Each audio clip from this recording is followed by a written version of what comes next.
Hello everybody.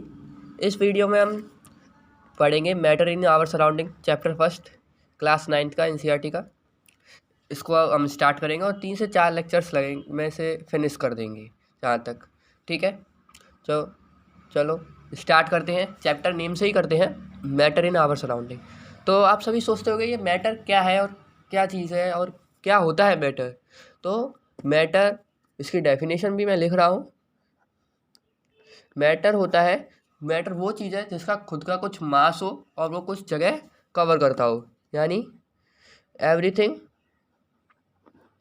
That occupy space and have some मास।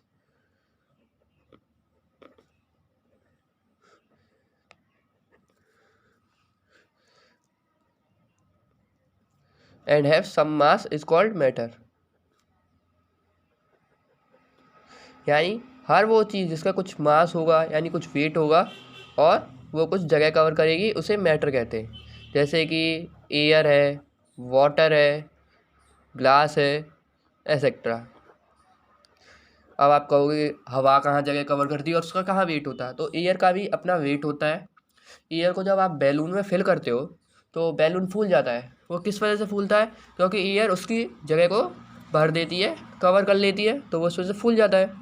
और आप अगर कभी करके देखें तो खाली बैलून और भरे हुए बैलून के वेट को नापते हैं तो भरे हुए बैलून का वेट ज़्यादा होता है, यानी उसका अपना मास भी होता है। ठीक है, मैटर के पास क्या चीज़ें होंगी? मैटर के पास 2 चीज़ें होंगी, खुद का मास,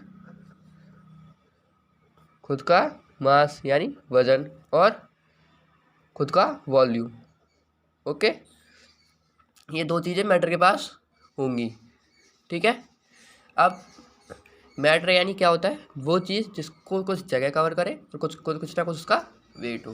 ठीक है, यानी मास और वॉल्यूम उसके पास दोनों होने चाहिए। चेयर होती है, टेबल होती है, जो चीज़ हम सब देख सकते हैं वो सब मैटर होता है। जहाँ तक हम सोच भी सकते हैं वो मैटर होता है। हाँ, थिंकिंग और फीलिंग्स ये मैटर नहीं होती हैं। फीलिंग्स का ना तो कुछ मास होता है और ना कुछ वॉल्यूम होता है। फीलिंग्स और थिंकिंग हमारी मैटर नहीं होती हैं।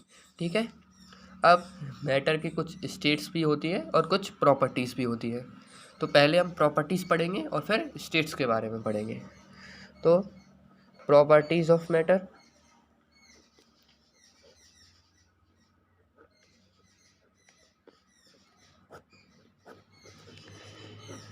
ठीक है, पहली property, that matter is made up of particles. Matter is made up of particles, यानी मैटर पार्टिकल्स का बना हुआ होता है। और ये पार्टिकल्स इतने छोटे होते हैं, इतने छोटे कि हम इन्हें अपनी आंखों से नहीं देख सकते। ठीक है, इन्हें माइक्रोस्कोप के अंदर हमें देखना होता है, ये कभी आंखों से नहीं दिखाई देते। ठीक है, इसी के अंदर लिख देता हूँ, पार्टिकल्स आर वेरी स्मॉल, बहुत छोटे होते हैं, and can not be seen by naked eyes, यानी नॉर्मल आंखों से नहीं देखा जा सकता। Can not be seen by naked eyes. Okay, दूसरी property, particles of matter moves continuously. Particles of matter moves continuously, यानी मैटर के जो पार्टिकल्स का बना हुआ होता है वो कभी रेस्ट में नहीं होते, यानी कभी रुकते नहीं है, हर वक्त मूव करते रहते हैं, कभी भी शांत नहीं होते, हर वक्त मूव करते रहते हैं किसी ना किसी डायरेक्शन में। और जिस मोशन में वो मूव करते हैं उसे ब्राउनी मोशन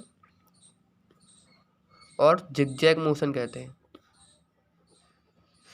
और जिगजैग मोशन कहते हैं। एक तो पार्टिकल्स कभी रुकते नहीं है, हमेशा मूव करते रहते हैं, और जो उनका मोशन होता है यानी जो चलने का तरीका होता है उसे या तो जिगजैग मोशन कहते हैं, ब्राउनी मोशन कहते हैं। ब्राउनी नाम का एक साइंटिस्ट था जिसने खोजा था कि पार्टिकल्स हमेशा मूव करते रहते हैं, तो उसने कहा जिस तरीके से वो मूव करते हैं उसे ब्राउनी मोशन कहते हैं या फिर जिगजैग मोशन कहते हैं। ओके, जिगजैग क्यों कहते हैं? क्योंकि उनका मोशन कुछ ऐसा होता है, मान लो ये कुछ काफ़ी सारे पार्टिकल्स हैं एक मैटर के, तो ये इससे टकरा जाता है, ये इससे, फिर इससे, फिर इससे, फिर इससे, फिर इससे, फिर इससे, फिर इससे, तो ये जिगजैग तरीके से मोशन करते हैं, तो इसे जिगजैग मोशन कहते हैं इसीलिए। ओके, ठीक है। इनकी एक प्रॉपर्टी और होती है, particles of matter attract each other. Particles of matter attract each other, यानी मैटर के जो पार्टिकल्स होते हैं वो एक दूसरे को खींचते रहते हैं हर वक्त, कभी, यानी किसी ना किसी ताकत से एक दूसरे को खींचने की कोशिश करते हैं। जैसे कि ये वाला इसको खींच रहा है, ये इसको खींचने की कोशिश कर रहा है ये वाला, तो ये वाला भी इसको खींचने की कोशिश करेगा, यानी सब एक दूसरे को खींचने की कोशिश करते रहते हैं, ठीक है। चौथा, particles of matter have some space between them.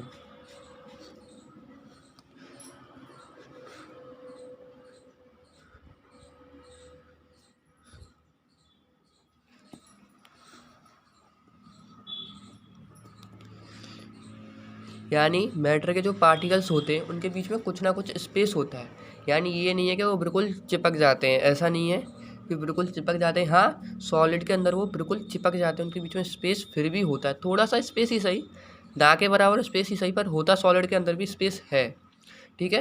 यानी पार्टिकल्स ऑफ मैटर के बीच में हमेशा कुछ ना कुछ स्पेस बना हुआ रहता है, ठीक है। जीरो नहीं होता स्पेस, कभी भी जीरो स्पेस नहीं होता, कुछ ना कुछ स्पेस उनके बीच में होता है। ओके, ये था मैटर। मैटर क्या होता है, जो कि हर चीज़ जिसका कुछ का स्पेस हो और कुछ वो अपना मास हो, कुछ जगह कवर करे और कुछ उसका वजन हो, यानी everything that occupy space and have some mass is called matter. Example the air, water, glass etcetera. Matter का क्या होता है, खुद का मास और खुद का वॉल्यूम होता है। अब मैटर की खुद की प्रॉपर्टीज़ होती हैं, तो क्या क्या होती है, मैटर पार्टिकल्स का बना हुआ होता है, ठीक है। पार्टिकल्स इतने छोटे होते हैं कि उन्हें कभी हम अपनी आंखों से नहीं देख सकते, ठीक है, उनको माइक्रोस्कोप के अंदर ही देखा जा सकता है। Particles of matter continuously move करते रहते हैं, कभी भी रेस्ट में नहीं आते, ये थी दूसरी प्रॉपर्टी, ठीक है। तो पार्टिकल ऑफ मैटर हमेशा कंटिन्यूसली मूव करते रहते हैं, कभी रेस्ट में नहीं रहते, ठीक है। यानी अगर वो रेस्ट में नहीं है तो काइनेटिक एनर्जी उनकी कभी जीरो नहीं हो सकती, काइनेटिक एनर्जी कभी भी जीरो नहीं हो सकती, kinetic energy can not B zero. Kinetic energy क्या एनर्जी होती है, जब कोई पार्टिकल मूव करता है तो उसके अंदर जो एनर्जी प्रोड्यूस होती है मूव करने की वजह से, तो उसे काइनेटिक एनर्जी कहते हैं। अगर जब वो कभी रेस्ट में नहीं आ रहे हैं, हमेशा मूव कर रहे हैं, तो उनकी काइनेटिक एनर्जी जीरो नहीं हो सकती, ठीक है। और जिस मोशन में वो चलते हैं उसे ब्राउनी मोशन और जिगजैग मोशन कहते हैं। जिगजैग क्यों कहते हैं, ऐसे चलता, कभी ऐसे, कभी इधर गया, कभी इधर गया, कभी इधर गया, कभी इधर गया, ओके। पार्टिकल्स हमेशा एक दूसरे को अट्रैक्ट करते रहते हैं, ठीक है। अगर ये इसे खींच रहा है तो इसे ये खींच रहा है, इसे ये भी खींच रहा है, सब एक दूसरे को खींचने की कोशिश करते रहते हैं, ठीक है। और इनके बीच में कुछ ना कुछ स्पेस बना हुआ रहता है, ठीक है। कभी भी स्पेस एक तरह से जीरो नहीं होता, कुछ ना कुछ स्पेस तब भी रहता है, ठीक है। ओके, अब हम मैटर के बारे में पढ़ लिया, उसकी प्रॉपर्टीज़ पढ़ ली, अब स्टेट्स के बारे में पढ़ेंगे, मैटर की क्या क्या स्टेट्स होती है, ठीक है। नेक्स्ट पेज ओपन कर रहा हूँ मैं। स्टेट्स ऑफ मैटर, यानी मैटर किस किस स्टेट में पाया जाता है, यानी किस किस फॉर्म में पाया जाता है, किस किस तरीके से हमें मैटर देखने को मिलता है। तो 5 स्टेट्स होती है मैटर की, there are 5 states of matter. उन पाँचों के नाम लिख रहा हूँ, 1 2 3 4 और 5, ठीक है। 5 स्टेट होती है। पहला होती है सॉलिड, 3 को तो आप जानते होंगे, सॉलिड, लिक्विड एंड गैस, ठीक है। इन तीनों को तो नॉर्मली कोई भी जानता है। चौथी होती है प्लाज्मा, और 5वीं होती है बोस आइंस्टीन कंडेंसेट, ठीक है। कंडेंसेट, इसे शॉर्ट फॉर्म में BECB कहा जाता है। यानी 5 स्टेट होती है, solid, liquid, gas, plasma, Bose Einstein condensate, यानी BEC। यानी हम कह सकते हैं there are 5 states of matter. There are 5 states of matter, और पांचों के नाम मैं लिख चुका हूँ। ठीक है, अब इन पांचों को एक एक करके हमें पढ़ना है। तो सबसे पहले पढ़ते हैं सॉलिड को। ठीक है, सॉलिड, सॉलिड आप जानती हो यानी कठोर, यानी हार्ड होता है नेचर में। ठीक है, इनकी हमें प्रॉपर्टीज़ ही प्रॉपर्टीज़ पढ़नी है, इनकी कोई डेफिनेशन नहीं है, हम सीधे प्रॉपर्टीज़ पढ़ते हैं। क्या होता है सॉलिड?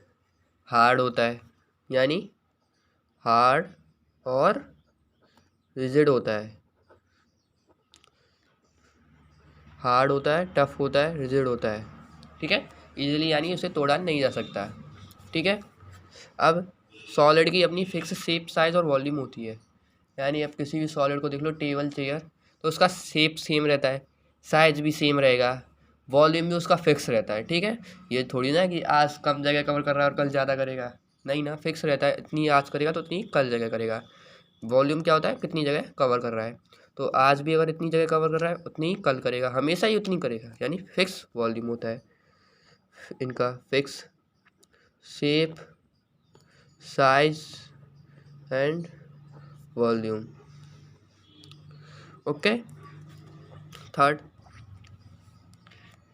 ठीक है, high force of attraction, high force of attraction between particles, between particles, यानी सॉलिड के जो पार्टिकल्स होते हैं, मैंने बताया था मैटर, सॉलिड एक स्टेट है मैटर की, और मैटर की एक प्रॉपर्टी होती है कि उसके पार्टिकल एक दूसरे को खींचते रहते हैं। तो जो सॉलिड के पार्टिकल्स होते हैं वो एक दूसरे को काफ़ी तेज़ी से खींचते हैं, काफ़ी ज़्यादा फोर्स से खींचते हैं, तेज़ी से नहीं, काफ़ी ज़्यादा फोर्स से खींचते हैं, यानी हाई फोर्स ऑफ अट्रैक्शन होता है। अब मैंने ये भी कहा कि ये टफ होता है, हार्ड होता है नेचर में। क्यों होता है?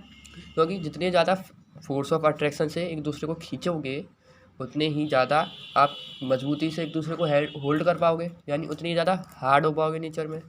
जैसे कि आपने और आपके दोस्त ने एक बार तो आपको एक दूसरे से उंगली से पकड़ रखा है, और एक बार आपने एक दूसरे दोस्त को हाथ से पकड़ रखा है, तो किसको तोड़ना मुश्किल होगा? जो आपने अपने जिस दोस्त को हाथ से पकड़ रखा है उसको तोड़ना मुश्किल होगा। क्यों?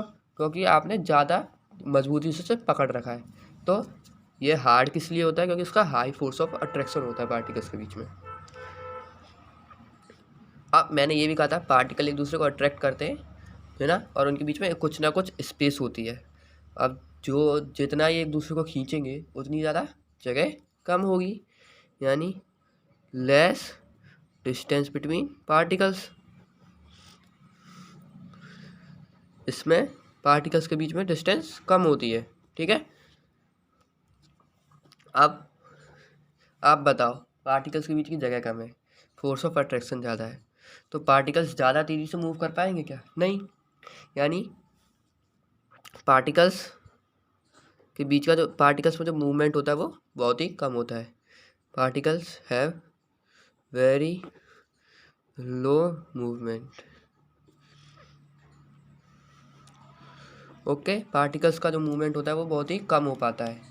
ठीक है, अब मैंने बताया था काइनेटिक एनर्जी क्या होती है? जो मूव करने की वजह से प्रोड्यूस होती है पार्टिकल के अंदर, यानी पार्टिकल मूव कर रहा है तो काइनेटिक एनर्जी बनती है। अब जितना तेज़ पार्टिकल मूव करेगा, जितना तेज़ पार्टिकल मूव करेगा उतनी ही ज़्यादा काइनेटिक एनर्जी होगी, यानी मूवमेंट बढ़ता है तो काइनेटिक एनर्जी भी बढ़ती है। ठीक है, मूवमेंट के साथ काइनेटिक एनर्जी भी इंक्रीज होती है। यानी अगर आप तेज़ दौड़ रहे हो तो आप ज़्यादा, आप खुद सोचो, आप तेज़ दौड़ते हो तो आपको लगता है कि आपके अंदर एनर्जी ज़्यादा प्रोड्यूस होती है, ज़्यादा बनती है।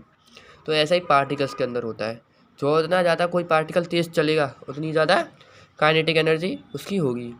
तो बहुत ही कम मूवमेंट होता है पार्टिकल्स के अंदर, सॉलिड के पार्टिकल्स के अंदर, तो काइनेटिक एनर्जी भी कम होगी।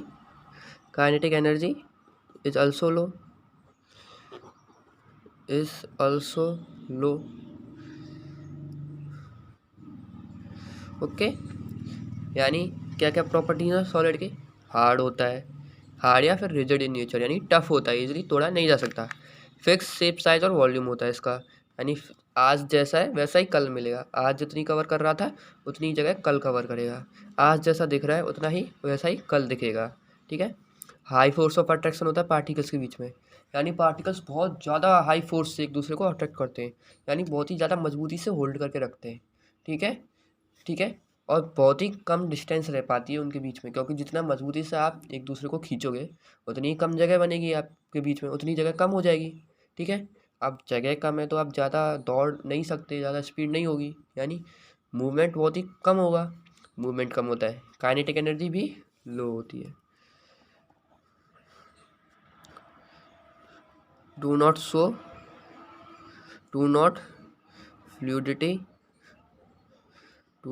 फ्लूइडिटी। फ्लूइडिटी क्या होती है? किसी पार्टिकल की या किसी मैटर की फ्लो करने की एबिलिटी। जैसे कि लिक्विड फ्लो करता है तो वो फ्लूइडिटी होती है उसकी, कि ये फ्लो कर रहा है तो ये फ्लूइडेबल है, यानी ईजिली फ्लो कर सकता है। तो सॉलिड थोड़ी ना फ्लो करता है, वो तो जैसा है वैसा ही रखा रहता है, तो इसमें फ्लूइडिटी नहीं होती। Can not B compressed easily.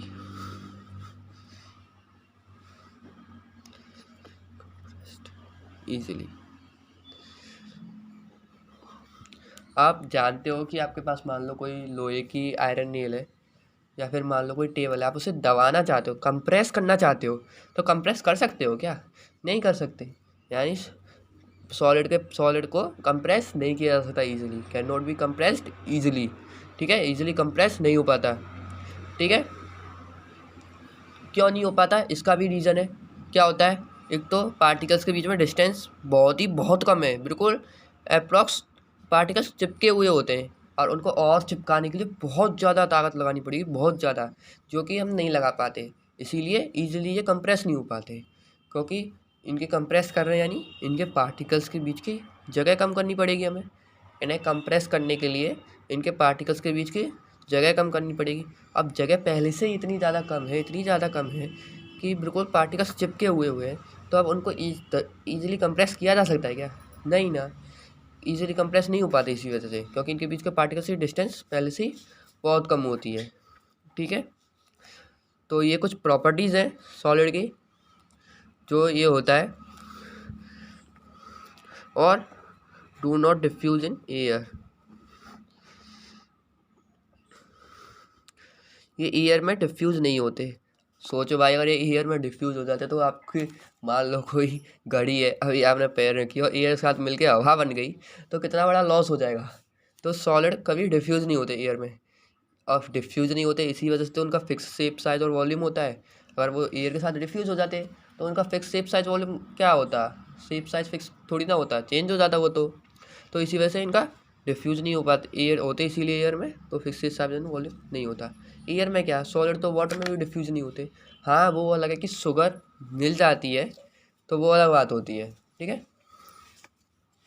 तो ये सॉलिड की कुछ प्रॉपर्टीज़ थी जो आज हमने पढ़ी, ठीक है।